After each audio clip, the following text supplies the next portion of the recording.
mais um tutorial do Alimento Diário. Ainda estamos no volume 2 desta série, cujo título é Frutificando em Toda Boa Obra. A série é Colossenses, o Mistério de Deus, Cristo. Vamos ver a semana 5 deste volume, cujo título é Cristo, a plenitude de Deus. Gostaria de ler com você Colossenses capítulo 1, versículo 19. Porque aprouve a Deus que nele residisse toda plenitude. Esse nele aqui, se você for ler o contexto, se refere a Cristo. Então, em Cristo está toda plenitude de Deus. A abordagem do autor do Alimento Diário é sempre procurando nos levar a desfrutar da vida, a extrair a vida que há na palavra. Então, esse Cristo, como a plenitude de Deus, você pode até saber disso e falar sobre isso, mas o mais importante é você ter, eu e você, termos a realidade desse Cristo na nossa vida. Ele é a plenitude de Deus. Olha, Paulo não conseguiu expressar as riquezas, o valor desse Cristo. E nós também temos muitas dificuldades. Então ele é riquíssimo. Ele tem riquezas insondáveis e inesgotáveis. Nós podemos desfrutar muito bem desse Cristo. Na segunda-feira dessa semana, dando continuidade à semana 4, nos mostra a importância de levar o Evangelho à terra, a toda a terra. Nós precisamos ter esse encargo de levar o Evangelho. Olha, a velocidade que o mundo anda com respeito às coisas negativas é muito grande. Nós estamos vivendo dias cada vez mais difíceis. E a única maneira de combater a corrupção, combater a injustiça, combater a desigualdade é levando a fé, levando o evangelho da vida, levando a esperança para as pessoas. As pessoas perderam a esperança. As pessoas estão desesperançadas, estão desesperadas, não sabem o que fazer. Então precisamos sim fazer com que o evangelho chegue em toda a terra. Por isso o Senhor nos libertou do império das trevas e nos transportou para o reino do Filho do seu amor, no qual temos a redenção, a remissão dos pecados. Esse trabalho que ele fez em mim e em você não é só para nós ficarmos como figura decorativa, mas é para nós nos unirmos a ele, na obra dele, no encargo que ele tem para poder estabelecer o seu reino na terra. Quando nós falamos sobre o livro de Colossenses, não podemos deixar de ver que Colossenses ele faz parte de um grupo de livros que compõem o coração dos escritos de Paulo. Então, Cristo é a plenitude de Deus, é o que fala em Colossenses. Só que, como nós vamos desfrutar desse Cristo? Aí nós precisamos ver os demais livros que compõem o coração da Bíblia. Por exemplo, Gálatas. O que aborda Gálatas? Então, por isso que terça-feira mostra Gálatas, viver a vida da igreja para a plena filiação. Qual é a abordagem de Gálatas? A filiação em Cristo, a nossa filiação em Cristo ou a plena filiação. O que significa isso? Nós estávamos numa situação crítica, mas um dia nós somos resgatados, nós cremos no Senhor, nós somos regenerados e a vida de Deus entrou em nós. Só que isso aí não é tudo. Não é nós, na nossa vida humana, quem tem família, quem tem filho sabe. Ninguém quer ter um filho, criança, a vida inteira. Numa situação normal, né, a pessoa nasce e ela vai crescendo e vai se desenvolvendo. Então, espiritualmente falando, nós não podemos nos conformar em ser crianças, em sermos infantis. Precisamos crescer, precisamos amadurecer. Então, o livro de Gálatas, sobretudo, nos mostra como crescer, como amadurecer espiritualmente. Para isso, uma coisa importante que tem nesse livro é a vida da igreja. viver a vida da igreja. Então, esse ambiente que Deus nos colocou, ali no capítulo 4 de Gálatas, nós vemos claramente que nós precisamos. O filho, quando ele é menor, ele nada difere do escravo. Então, ele precisa crescer. Por quê? O pai tem uma herança. O pai tem uma porção para dar para ele, mas ele precisa amadurecer para tomar posse dessa herança. Então, o livro de Gálatas, ele mostra, né, não só que nós precisamos crescer, mas nós precisamos desfrutar de Cristo até ter a forma plena dele, ganhar a plenitude dele. Então, é importante a gente sempre abordar esse livro de Gálatas, que junto com Colossenses, com Efésios, Colossenses e Filipenses, compõe o coração dos escritos de Paulo e, por que não dizer, o coração da Bíblia.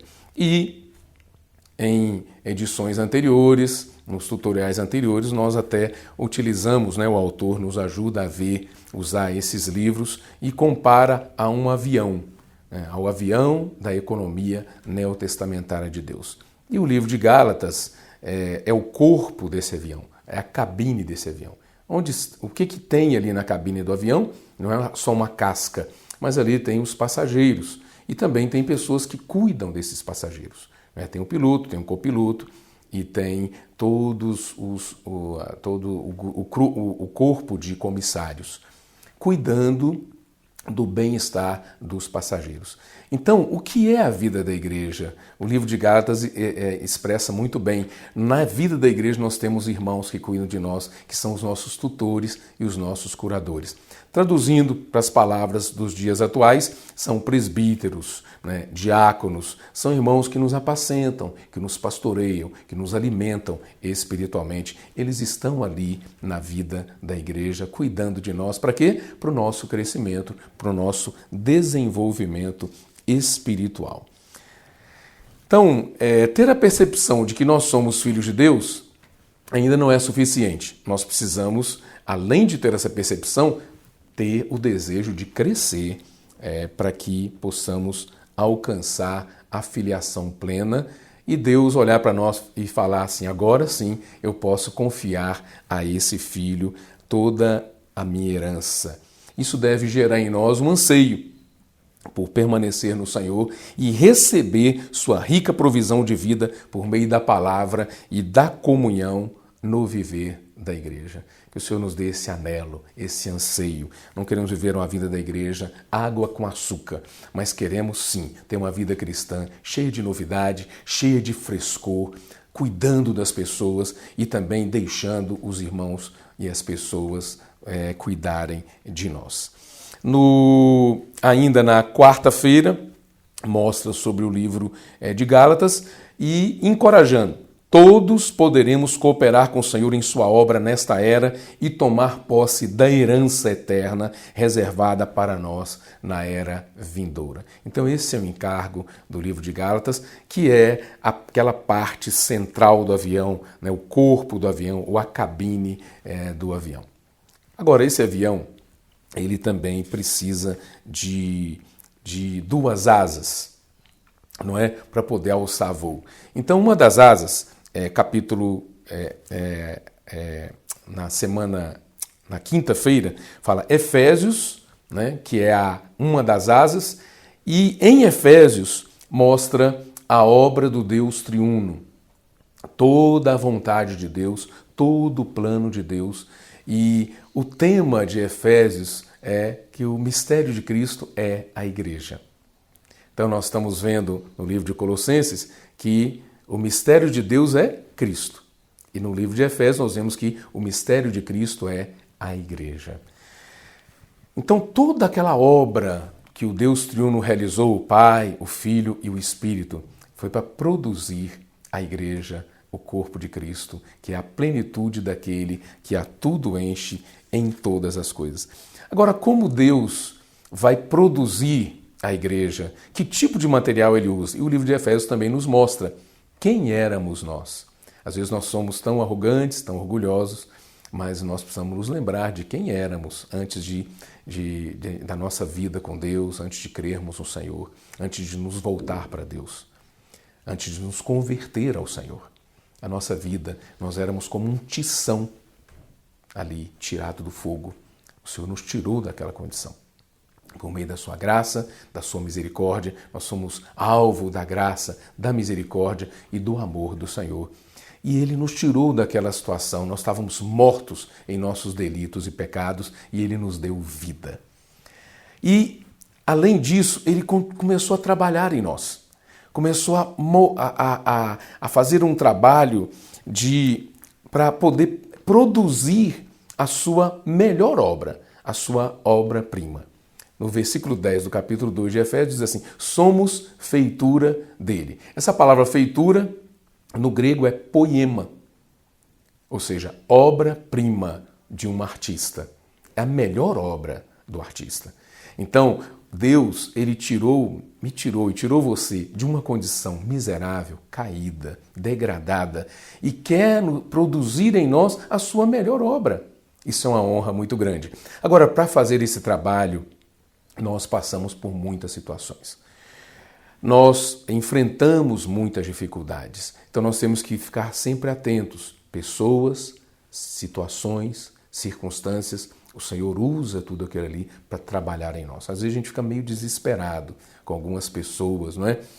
Que vivem próximas a nós e nós achamos que a nossa luta é contra as pessoas ou contra as circunstâncias e nós não conseguimos perceber que Deus está usando aquela pessoa, aquela circunstância para trabalhar em nós. Deus faz um trabalho cirúrgico e Ele sabe como fazer isso na vida de cada pessoa. Eu não sei como fazer isso na sua vida, mas Deus sabe. Eu não sei o que você está passando, eu não sei como você está nesse momento, mas Deus sabe.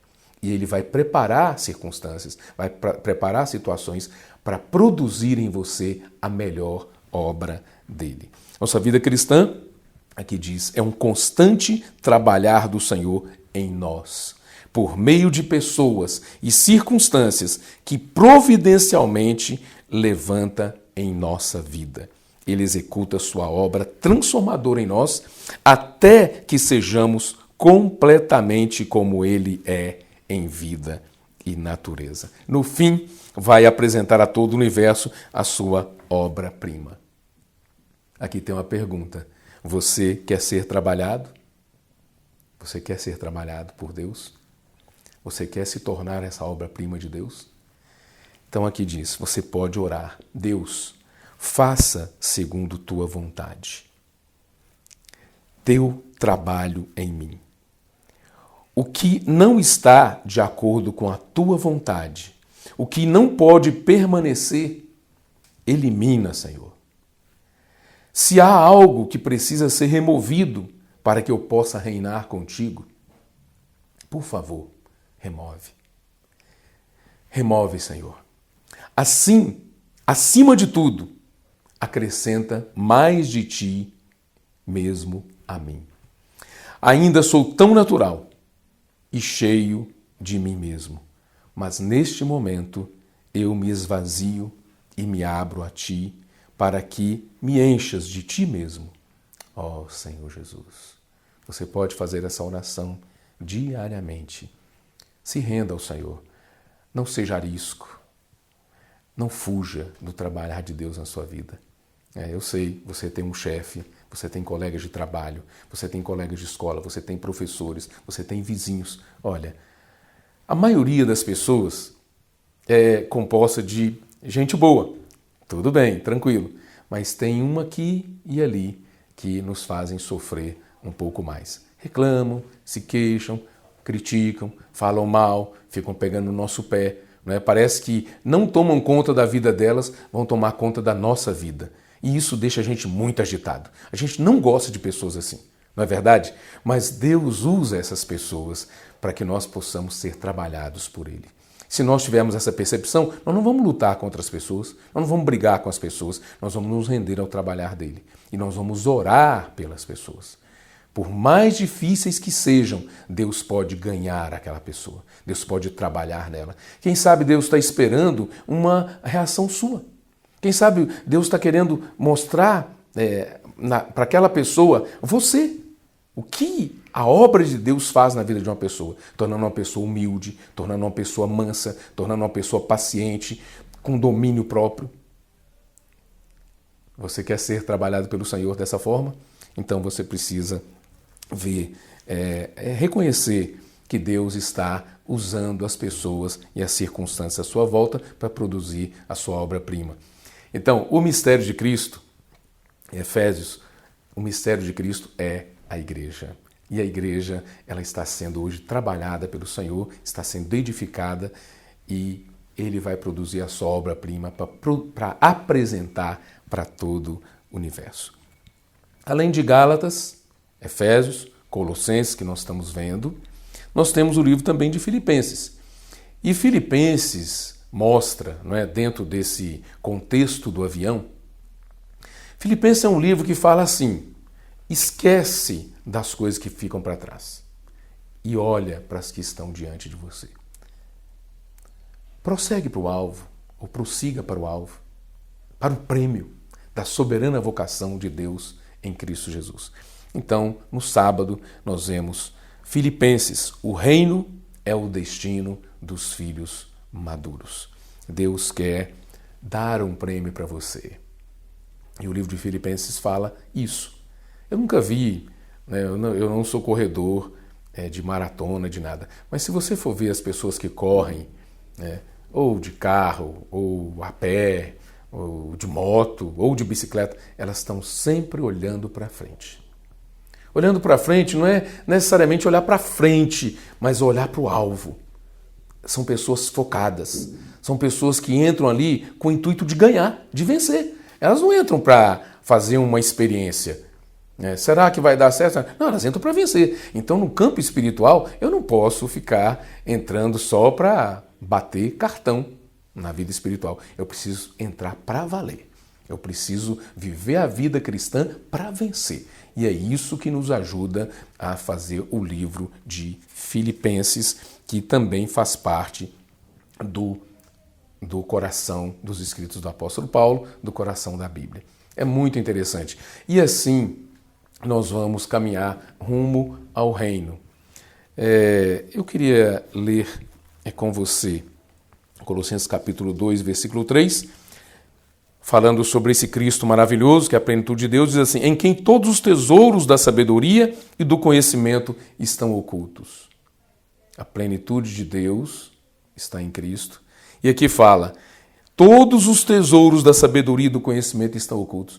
Você já pensou que essa plenitude de Deus e essa pessoa que tem todos os tesouros da sabedoria e conhecimento, elas é para você? É para você desfrutar dessa riqueza, dessa pessoa? Você precisa ter essa pessoa em você. No versículo 9 diz assim: porquanto nele habita corporalmente toda a plenitude da divindade. Essa pessoa, de fato, é maravilhosa. Nós não temos palavras para expressar. E no capítulo 3, versículo 4 diz: quando Cristo, que é a nossa vida, se manifestar, então nós também seremos manifestados com Ele em glória. Então, o que ele tem? Ele tem os tesouros da sabedoria, do conhecimento, a plenitude de Deus e a nossa vida. Tudo está nele. E esse é o Cristo maravilhoso. É uma asa do avião. A outra asa é a igreja, que é a plenitude daquele que a tudo enche em todas as coisas. Eu vou deixar esse versículo para você ler. Está em Efésios, capítulo 1, versículo 23. Então, o caminho para nós chegarmos lá, para nós reinarmos com o Senhor, para nós tomarmos posse da herança que Ele tem para nós, desfrutarmos desse Cristo que é a plenitude de Deus, em que todos os tesouros da sabedoria estão ocultos ali, desfrutar dessa vida maravilhosa, plena, rica, é esquecer o que ficou para trás e prosseguir para o alvo. O nosso alvo é o reino. Olha, é muito comum você ficar olhando para o lado e ficar olhando para trás. Você se distrai facilmente. Mas a vida espiritual é uma batalha, é uma luta. E nós precisamos desenvolver essa luta olhando firmemente para o nosso Senhor Jesus, que é o autor e consumador da fé. Eu espero que você tenha sido ajudado por mais esse tutorial e continuamos encorajando você a fazer a sua inscrição nos nossos canais, entrar no nosso portal e ver as riquezas, desfrutar das riquezas e também divulgar para outras pessoas as riquezas que Deus preparou para você e nós temos procurado disponibilizar para todas as pessoas. Que Deus abençoe você.